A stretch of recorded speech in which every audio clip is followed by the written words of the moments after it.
Good morning students, कैसे हो आप सब। कल मैंने आप लोगों को पढ़ाया था challenges of bipolarity, arenas of bipolarity पढ़ चुके हो आप लोग, क्यूबन मिसाइल क्राइसिस भी पढ़ चुके हो, कोल्ड वॉर का मीनिंग भी पढ़ चुके हो। नेक्स्ट है आप लोगों का न्यू इंटरनेशनल इकोनॉमिक ऑर्डर। अब आप लोगों को पता है कि हमारा वर्ल्ड जो था वो टू पार्ट्स में डिवाइड हो चुका था। एक पार्ट को बोला जाता था ईस्टर्न ब्लॉक और दूसरे को क्या बोला जाता था, वेस्टर्न ब्लॉक। ईस्टर्न ब्लॉक जो था उसका हेड कौन था, यूएसएसआर था, और वेस्टर्न ब्लॉक का हेड कौन था, यूएसए था। और तीसरा एक और अनदर ब्लॉक जो था जिसको लेकर ये दोनों ब्लॉक जो थे उनको बहुत ज़्यादा टेंशन्स थी, बहुत ज़्यादा उनके लिए एक चुनौती बना हुआ था। वो कौन सा था, नाम जिसके बारे में कल हम लोगों ने पढ़ा था, जिसके 5 फाउंडिंग मेंबर्स थे। 2019 में उसकी 18th समिट जो हुआ था, ठीक है। और यहाँ पर क्या बताया गया, नेक्स्ट जो है न्यू इंटरनेशनल इकोनॉमिक ऑर्डर के बारे में आज हम लोग पढ़ने वाले हैं। तो न्यू इंटरनेशनल इकोनॉमिक ऑर्डर जो था उसमें ये बताया गया कि नॉन अलाइंड कंट्रीज़ जो थी, अब ये नॉन अलाइंड कंट्रीज़ कौन कौन सी थी, आप लोगों का इंडिया, इंडोनेशिया, घाना, इजिप्ट और यूगोस्लाविया, ये 5 नेशंस जो थे ये न्यूली इंडिपेंडेंट हुए थे और इन्हीं को नॉन अलाइंड कंट्रीज़ कहा जाता था। और ये किसका काम कर रहे थे, ये एक मेडिएटर का काम कर रहे थे। मेडिएटर इन द सेंस कि ये न्यूट्रलिटी का काम कर रहे थे, ना तो ये यूएसए के साइड पर थे और ना ही ये यूएसएसआर के साइड थे। क्लियर है। और सबसे बड़ी बात कि इन्होंने ये नहीं बोला था कि हम लोग कोल्ड वॉर में पार्टिसिपेट नहीं करेंगे, लेकिन उन्होंने कहा था कि अभी हमारी जो एक स्ट्रेंथ होती है, जो हमारी पावर है, वो इतनी ज़्यादा स्ट्रॉन्ग नहीं है कि हम लोग इतनी बड़ी बड़ी सुपर पावर्स का पार्ट बन सकें। So we have to manage all affairs at on level. उनका कहने का मतलब ये था कि हम लोगों को क्या करना है, सबसे पहले खुद इतना पावरफुल बनना है या इतना स्टेबल होना है कि हम लोग अपनी पॉपुलेशन को मिनिमम स्टैंडर्ड ऑफ लिविंग जो है वो प्रोवाइड कर सकें, और उसके बाद हम लोग क्या कर सकें, लोगों की बेसिक रिक्वायरमेंट्स जो हैं उनको फुलफ़िल कर सकें, ठीक है। देन उसके बाद यहाँ पर क्या बताया गया, ये जो सबसे बड़ा चैलेंज क्या था नॉन अलाइंड कंट्रीज़ के लिए, वो सबसे बड़ा चैलेंज था कि मेजॉरिटी ऑफ, मतलब जो मेजॉरिटी कंट्रीज़ जो थी वो कौन सी थी, लीस्ट डेवलप्ड कंट्रीज़ थी। अब लीस्ट डेवलप्ड कंट्रीज़ का मतलब क्या हुआ, ऐसी कंट्रीज़ थी जिनकी इकोनॉमी जो थी वो क्या थी, बहुत ही लेस थी, लेस इकोनॉमी थी इनके पास, मतलब इनके पास पैसा बहुत कम था। और इनको किस चीज़ की ज़्यादा ज़रूरत थी, इन नेशंस को ज़रूरत थी मोर डेवलपमेंट की, ज़्यादा डेवलपमेंट की ज़रूरत थी। क्यों ज़्यादा डेवलपमेंट की ज़रूरत थी, क्योंकि इन्होंने अभी अभी इंडिपेंडेंट को गेन किया था। सो दैट्स इनको इकोनॉमी की ज़्यादा ज़रूरत थी, ठीक है। और इनका मेन मोटिव ये था कि हम लोगों को क्या करना है, अपने नेशन की पॉपुलेशन को लिफ्ट करना है। किससे लिफ्ट करना है, किससे बाहर निकालना है, पॉवर्टी से, जिसको मदर ऑफ ऑल इवल्स कहा जाता है, ठीक है। उसके बाद यहाँ पर क्या बताया गया, इकोनॉमिक डेवलपमेंट आप लोगों को पता ही है बहुत इंपॉर्टेंट रोल प्ले करती है। जब कोई नेशन न्यूली इंडिपेंडेंट हुआ हो तो सबसे बड़ी बात उसके पास, सबसे बड़ा चैलेंज यही आता है कि सबसे पहले उसको इकोनॉमिकली स्टेबल होना है। तो इसीलिए इन दोनों नेशंस, या फिर हम लोग बोल सकते हैं इसीलिए इन 5 नेशंस ने यूएसए और यूएसएसआर का पार्ट नहीं बने थे ये, ठीक है।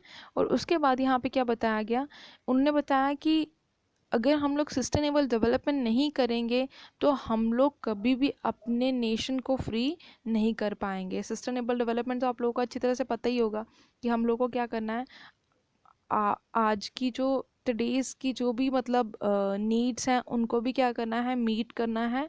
और फ्यूचर जनरेशन के लिए भी रिसोर्सेज को क्या करना है, फ्यूचर जनरेशन के लिए क्या करना है, रिसोर्सेज को कंजर्व करके रखना है, ताकि वो लोग भी क्या कर सकें, इन रिसोर्सेज का यूज़ कर सकें, ठीक है। फिर उसके बाद यहाँ पे बताया गया कि अब ये जो डिपेंडेंट थे, ये जो नेशंस थे, ये किस पर डिपेंडेंट थे, हमेशा रिचर कंट्रीज़ पर डिपेंड रहते थे। जब ये डिपेंडेंट थे, मतलब जैसे ब्रिटेन पर ये इंडिया डिपेंड था ब्रिटिश एम्पायर पर, क्योंकि ब्रिटिश एम्पायर ने यहाँ पर कॉलोनीज लगाई हुई थी, है ना, कॉलोनियल पावर के ऊपर, चाहे वो पॉलिटिकल स्ट्रक्चर हो या फिर किसी भी तरह का स्ट्रक्चर हो, तो उसके लिए कहीं ना कहीं इनको उनकी हेल्प की ज़रूरत होती थी। तो इसलिए इनको ये था कि अभी हम लोग अभी अभी इंडिपेंडेंट हुए हैं तो थोड़ा सा स्टेगनेंट हो लेते हैं, थोड़ा सा पैसा कमा लेते हैं, उसके बाद हम बाकी वाले काम दाम करेंगे, है ना। अब उसके बाद यहाँ पे बताया गया एक आइडिया जो था, idea of new international economic order को नियो कहा जाता है। क्या कहा जाता है? नियो। अगर आप लोगों को फुल फॉर्म पूछी जाती है पेपर में या ऑब्जेक्टिव टाइप क्वेश्चन पूछा जाता है, what is the full form of NIEO, that means neo. So आप लोगों को कंफ्यूज नहीं होना, तो आप लोग क्या लिखोगे? New international economic order. Clear है? और ये कहाँ से ओरिजिनेट हुआ था? ये ओरिजिनेट हुआ जब हम लोगों ने इसको रियलाइज़ करा कि हमारा मेन फोकस जो है वो किस पर होना चाहिए? इकोनॉमी पर होना चाहिए। अब हम लोगों को जो भी पुराने वाला सिस्टम था, हम उसके अकॉर्डिंगली नहीं चलेंगे। हम लोगों को ये पता करना है सबसे पहले कि हमारी इकोनॉमी कौन से लेवल पे है और उसको किस तरह से स्टेबल करना है। ठीक है? फिर उसके बाद यहाँ पे देखा गया, ये जो यूनाइटेड नेशन ऑर्गेनाइजेशन थी, उन्होंने क्या किया, कुछ और डेवलपमेंट करने के लिए एक रिपोर्ट तैयार की। जो रिपोर्ट कब स्टार्ट करी गई, कब तैयार की गई? 1972 में। जिस रिपोर्ट का नाम क्या था? United nation conference on trade and development, जिसको अनकेटेड कहा जाता है। ठीक है? तो यहाँ पे क्या बताया गया? यूनाइटेड नेशंस का मतलब क्या हुआ? ग्रुप ऑफ नेशंस जो थे। कॉन्फ्रेंस का मतलब क्या हुआ? बातचीत करी गई, उनके बीच में एक निगोसिएशन हुई, और वो निगोसिएशन जो थी वो किस इशू पर बेस्ड थी? Based on trade and development. हम लोगों को किस तरह से व्यापार करना है और किस तरह से हम लोगों को नेशंस को डेवलप करना है। ठीक है? और उसके बाद यहाँ पे बताया गया, इस रिपोर्ट में बताया गया, इंटाइटल्ड किया गया उसको, किस मतलब टाइटल ऑफ द ये जो रिपोर्ट था उस क्या था? Towards a new trade policy for development. That means कि हम लोगों को क्या करना है? अब पुराने तरीके से ट्रेड नहीं करना है। अगर हम लोग डेवलपमेंट करना चाहते हैं, सो हम लोगों को कुछ न्यू वेज जो हैं वो एप्लीकेबल करने होंगे, मतलब अप्लाई करने होंगे, जिससे लोग जो हैं वो ज़्यादा से ज़्यादा प्रॉफिट अर्न कर सकें। ठीक है? फिर उसके बाद ये बताया गया, ये जो रिपोर्ट थी, इस रिपोर्ट के जो भी मतलब पर्पस था, उसमें ये बताया गया, इस रिपोर्ट को जब बनाया गया था उसमें कुछ रिफॉर्म्स दिए गए थे कि ये रिफॉर्म जो है वो ट्रेडिंग सिस्टम में होने चाहिए। फर्स्ट रिफॉर्म क्या सजेस्ट किया गया ग्लोबल ट्रेडिंग सिस्टम में कि कैसा होना चाहिए वो? कि ये जो लीस्ट डेवलप्ड कंट्रीज़ हैं, मतलब जिनकी डेवलपमेंट बहुत कम है, उनका क्या होना चाहिए? Control over there natural resources.